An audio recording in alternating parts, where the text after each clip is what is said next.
الحمد لله رب العالمين والصلاة والسلام على سيد الأنبياء والمرسلين سيدنا محمد وآله وأصحابه أجمعين أما بعد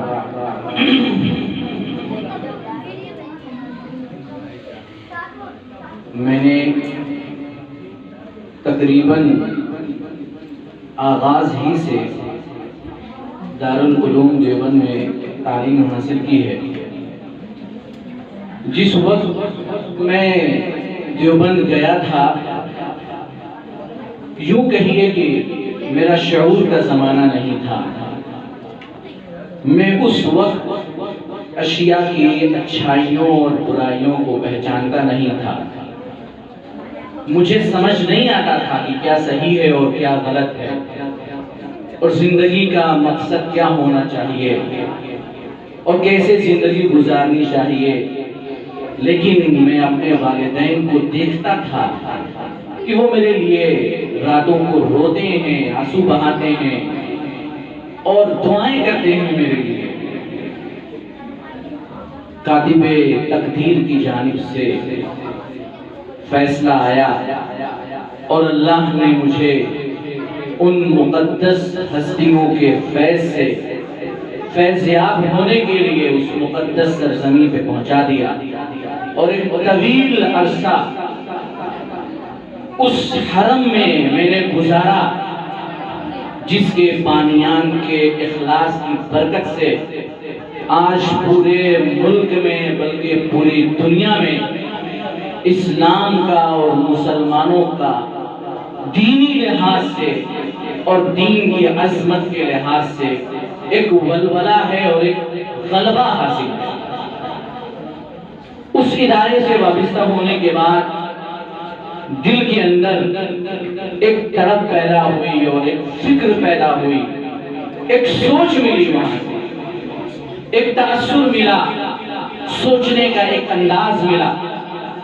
تعلیم مکمل ہوئی، مکمل ہونے کے بعد اپنے شہر میں جب واپس آیا، اپنے شہر پر ایک دائرانہ نگاہ ڈالی، سڑکوں کو دیکھا، گلیوں کو دیکھا، چوراہوں کو دیکھا، دکانوں کو دیکھا، مکانوں کو دیکھا، ایک عجیب نقشہ اور عجیب منظر نظر آیا۔ آج حضرت مولانا کاشف صاحب کی دعوت پر بچوں کے اس پروگرام میں جب آیا اور آغاز سے جب پہلا لفظ بولنے والے نے بولا اور ترانے کا آخری کلمہ جو میرے کانوں میں پڑھا، وہ سارا منظر جو اپنے شہر کا میں نے دیکھا وہ میری نظروں کے سامنے آیا۔ میں نے کیا دیکھا آ کر کے؟ رات کی تنہائی، تاریکی ہے، اور علاقہ وہ ہے جو غیر مسلموں کا علاقہ مانا جاتا ہے۔ تنہا میں اس سڑک پہ تھا، کچھ لڑکیاں نقاب لگائے ہوئے ایک آٹو والے کے ساتھ بدتمیزیاں کر رہی ہیں، ہنس رہی ہیں۔ تحقیق کرنے سے پتا چلا وہ مسلم لڑکیاں شراب کے نشے میں اور رات کی تنہائی میں اور رات کی تاریکی میں یہاں گھوم رہی ہیں۔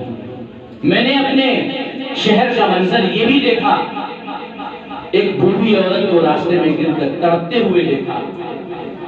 وہ ایسے انداز سے رو رہی تھی کہ ویسے میں نے کبھی کسی کو روتے ہوئے نہیں دیکھا۔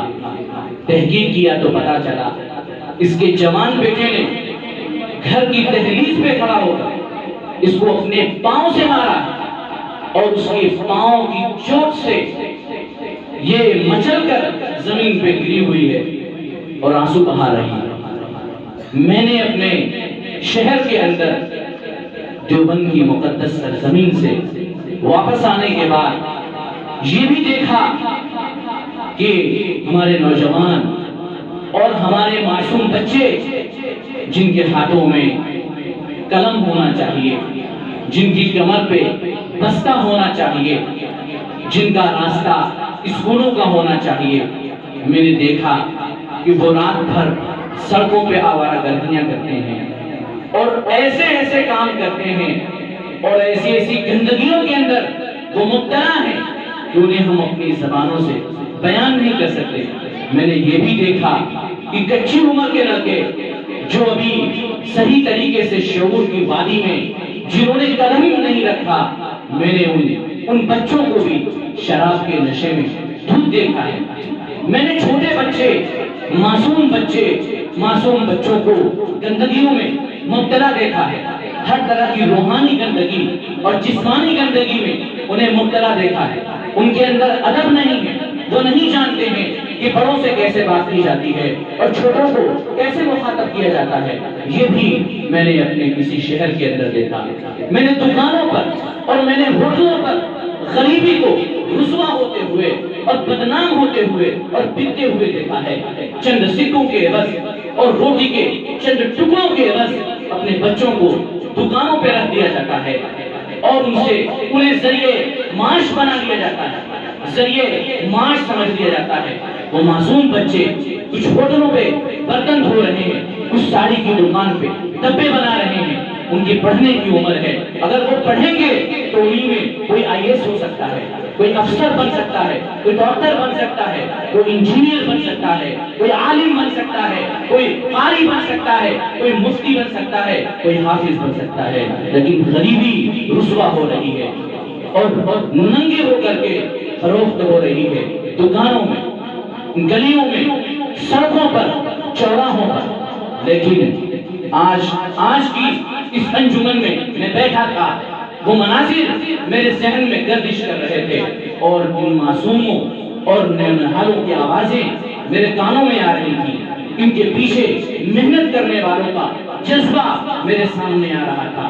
ان کی ایک ایک لفظ میرے دل کے اندر محفوظ ہے۔ جس بچے نے دوزخ کی منظر کشی کی، جس بچے نے تعلیم کی اہمیت بیان کی، جس بچے نے والدین کی اہمیت بیان کی، ایک ایک لفظ میرے سینے میں بسا ہوا ہے۔ میں سلام کرتا ہوں مولانا کاشف صاحب اور ان کے تمام رفقا کی عظمت کو، ان کے حوصلے کو اور ان کے جذبے کو۔ میں نے اپنے شہر کی بدلی ہوئی جو بھی حالت دیکھی ہے، اس طرح کی محنتوں سے ایک صالح معاشرے کو وجود دیا جا سکتا ہے۔ لوگوں کے دلوں کے اندر اسلام کی، دین کی اہمیت کو، تعلیم کی اہمیت کو اجاگر کیا جا سکتا ہے۔ مسلمان ہونے کا کیا مطلب ہوتا ہے؟ ایسے پروگراموں سے اور ایسی دینی تحریکوں سے اور دین کے ایسے جذبے کو سینوں میں بیدار کر کے ان بچوں کو دکانوں سے نکال کر کے اسکولوں میں اور مدرسوں میں لا کے بٹھایا جا سکتا ہے۔ میں جاتے جاتے مولانا کاشف صاحب سے یہی کہوں گا، تو شاہی ہے پرواز ہے کام تیرا، تیرے سامنے آسماں اور بھی ہیں، ستاروں کے آگے جہاں اور بھی ہیں، ابھی عشق کے امتحان اور بھی ہیں۔ وآخر دعوانا ان الحمدللہ رب العالمین۔ دعا پڑھ لیجیے۔ سبحان اللہ و بحمدہ، سبحانک اللہم و بحمدک، اشہد ان لا الہ الا انت، نستغفرک و نتوب الیک۔ سبحان ربک رب العزۃ عما یصفون، وسلام علی المرسلین، والحمد للہ رب العالمین۔